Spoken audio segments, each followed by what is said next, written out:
I tell you, the world will change at the 11th hour. Oh no!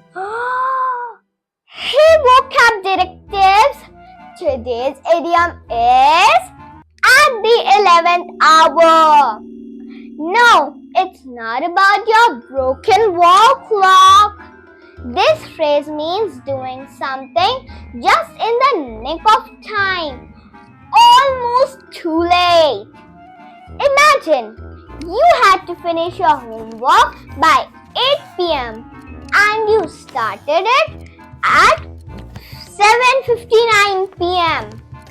Yup, that's you living life at the 11th hour. Basically a professional last-minute hero.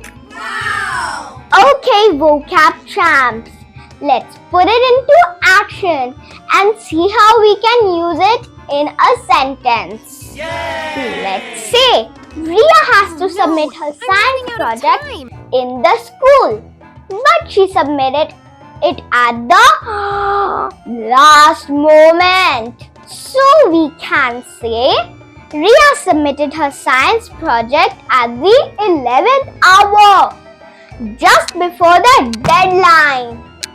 Or we can say, I finished packing for my trip at the 11th hour, literally right before the taxi arrived.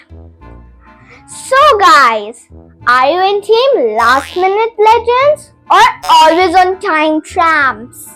Comment below and confess your style.